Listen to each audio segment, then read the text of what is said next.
Hi guys, it's Mark from France. We have here the Kraton V5. It's not my car, it's a car from a subscriber. Sent it to me so I can make some different setup for his special drive style. Put an unbreakable body on it and change the wires from the battery because it drives our wires, our connectors. So the V5 is finally here. Is it not a little bit too much? V1, V2, V3, V4, V5. At the beginning we have some times between the versions, and as more the time comes, as faster they grow up with the versions. There's one good point, that each version is better than the other one. Okay. The bad thing and that is that someone who buy a V4 and suddenly they say we make a new V5 has something in the hand who lost many on the price. So if you want to sell it, the people who buy second-hand will tell him, yeah, it's the old version, it's cheaper than the new version. Think also on the older shop who has V3, V4 still in stock.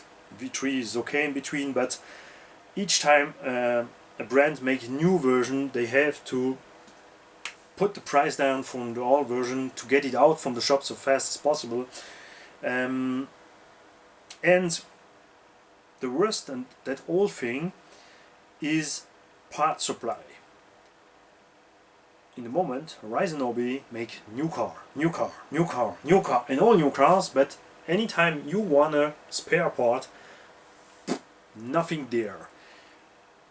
In USA it's okay because Horizon Hobby is an American brand, so they do all they can do for you American guys, but here in Europe it's really boring to wait 3, 4, 5 weeks anytime to get a part.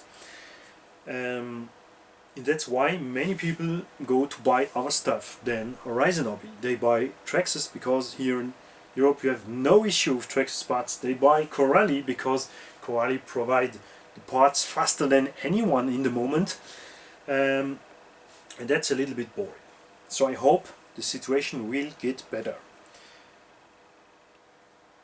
On the V5 we have a better suspension setup, and that's a blast for me because I was not happy with V3, V4 shock setup out from the box.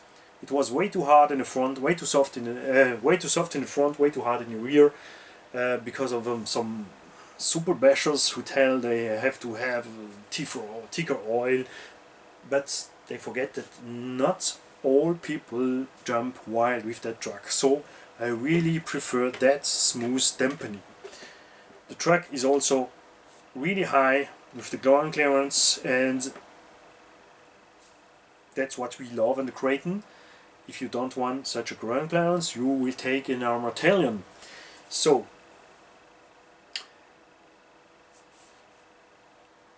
the new colors are okay. I really like the new colors, but I think that Arrma can slightly think to make new bodies.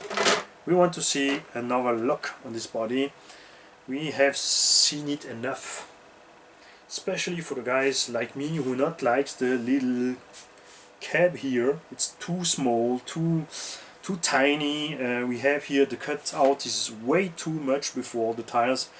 I think that they can close it until here, put the body on the top from the shock tower to make the body look a little bit bigger and make a bigger cab.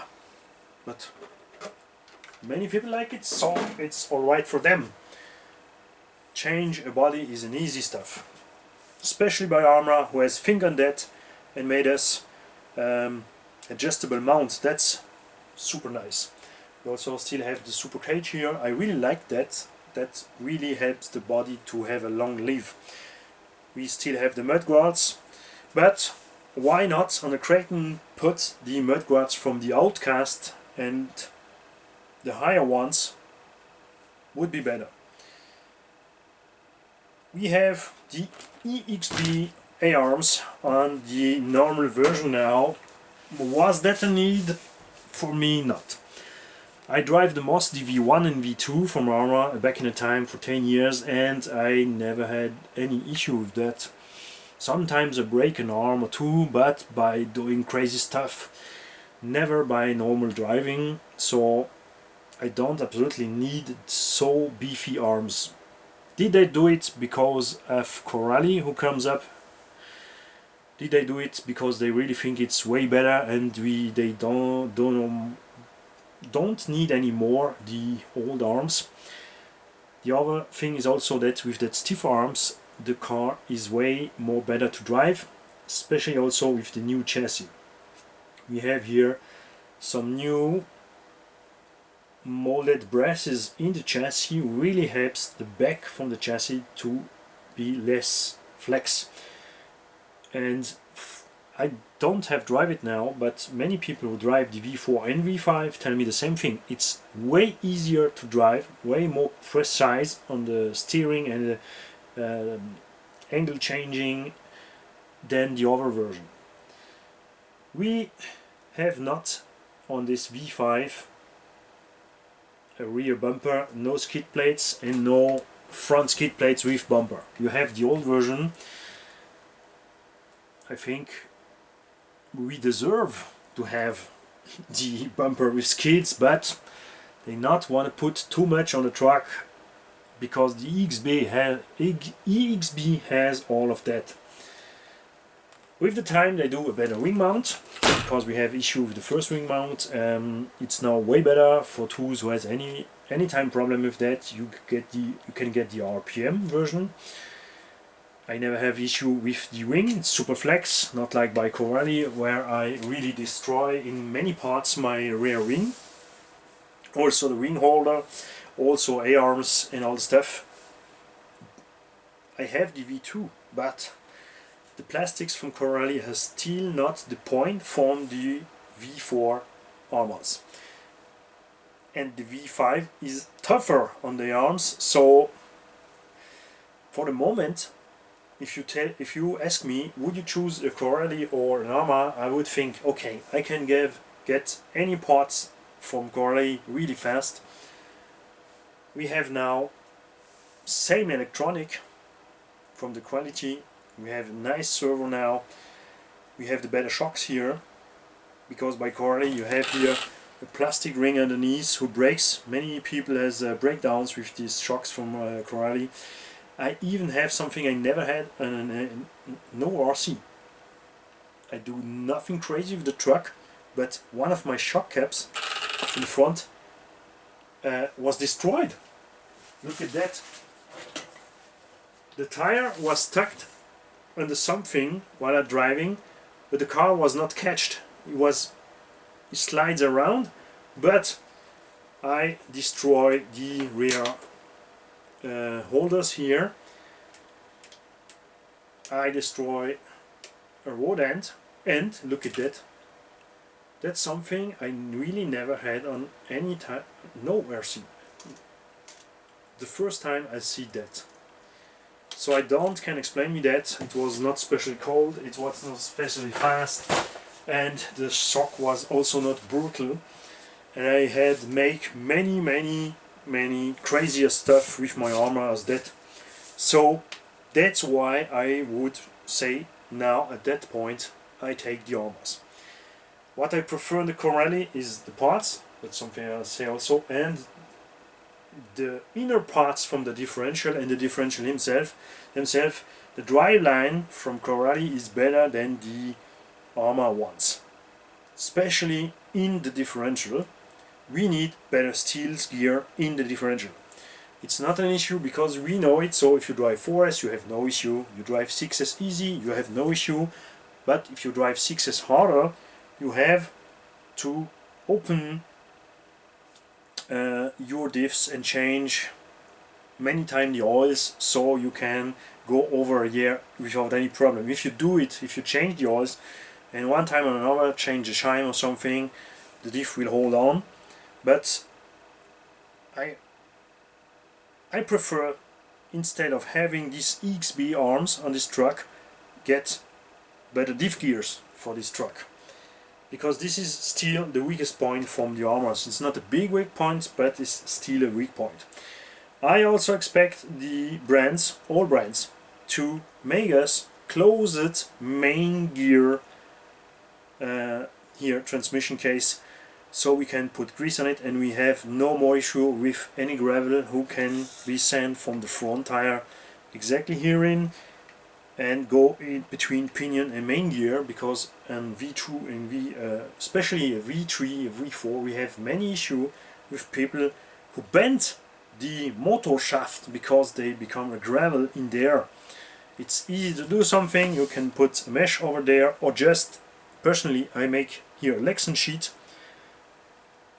over there, heat it, bend it down, so it not provide anything to come in, but it provide bigger stuff to go in.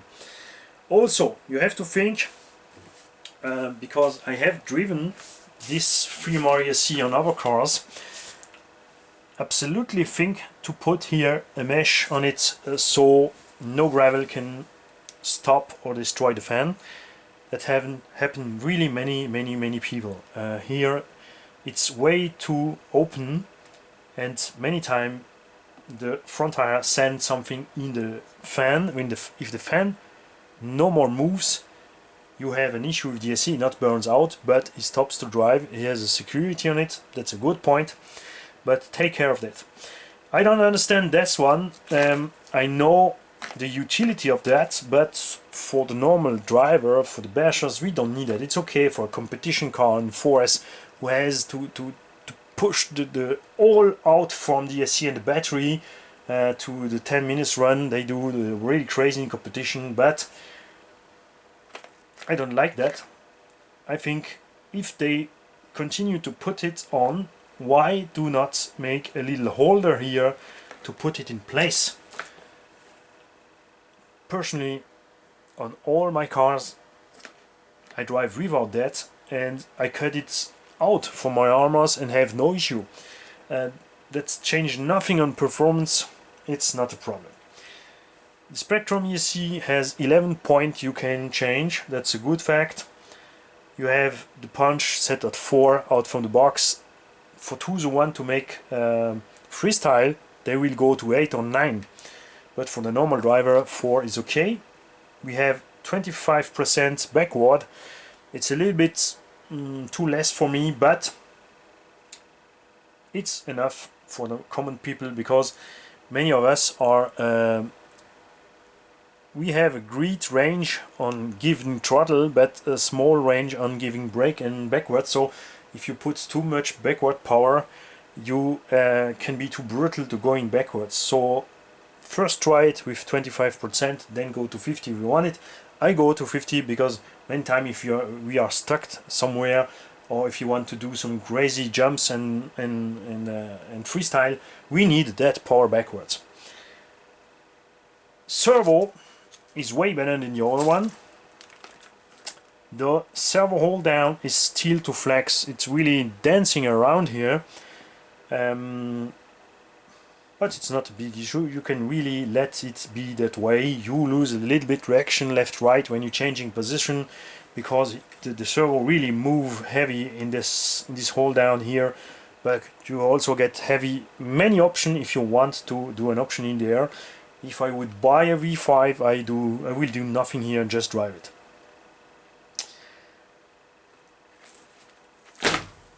We have still the soft alloy suspension towers here, shock towers.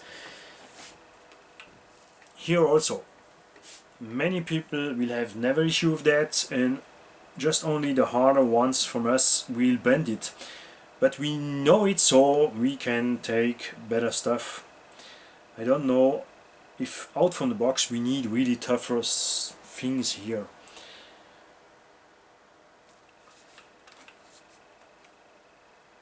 I had many issues with that things. I popped out really many times this stuff. The easy way to do something is to heat it with the heater and just squeeze it a little bit together. Not too much, you don't have to. If you do too much, you will provide to lock the hubs. don't do that, just a little bit, and you will see you will have no more issue with that. So really easy to change it. So I'm happy that this new version has a better chassis, better electronic. The arms, I would say, I don't really need it. I prefer to get something better in the differential. I hope that will come with V6 in 1 or 2 years.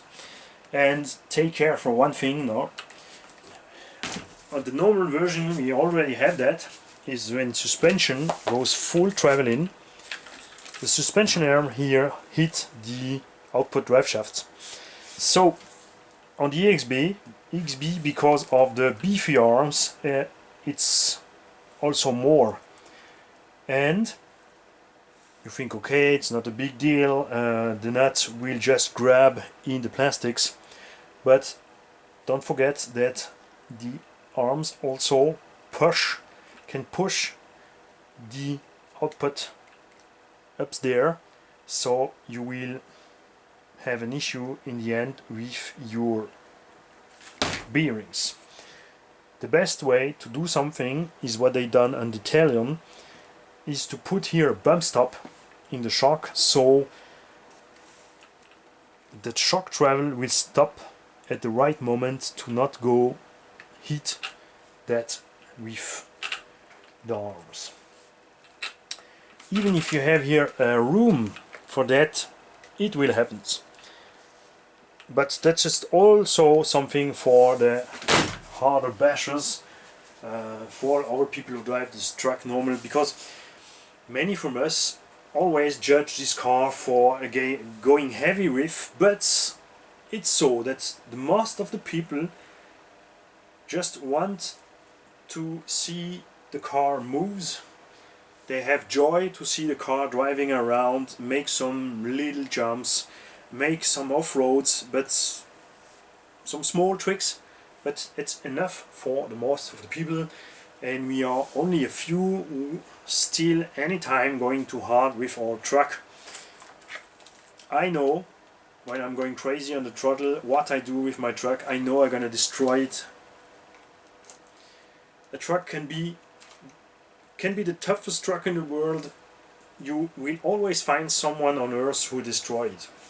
That's a fact. So I really think that Arrma at the V4 point was at a good point. The electronic was not for that moment the best. Now it is in the best. And all I really, I know I tell it now 2 or 3 times in this video, but I tell you one more. Please, Arrma, do something for the in life from the differential. Do us, please, better bevel gears for differential. Some harder stuff, some better stuff.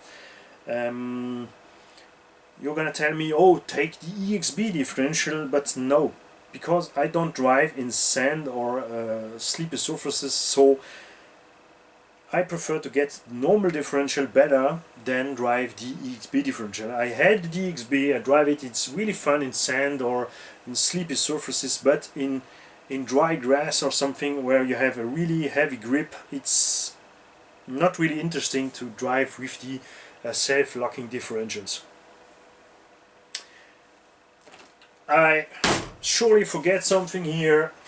I maybe also tell something that you don't like. If it's the case, just feel free to ask. Use the comments below in the video to tell us what is your experience with that truck. Do you love it? Do you not love it? What have you destroyed? Why have you destroyed? Are you happy with your truck since beginning? Have you nothing to that you like to improve? Have you drive our cars? Have you drive the Arrmas, the Obao, the Timasso, Arrma, Techno RC? Tell us about your experience with your truck and just share with us. I am not here to tell this is bad or this is good. I tell you this is bad for me or good for me with my drive style. And I want to hear the same from you guys. go on your computer and tell me your experience with your trucks and what you want to see on new coming trucks. Bye guys.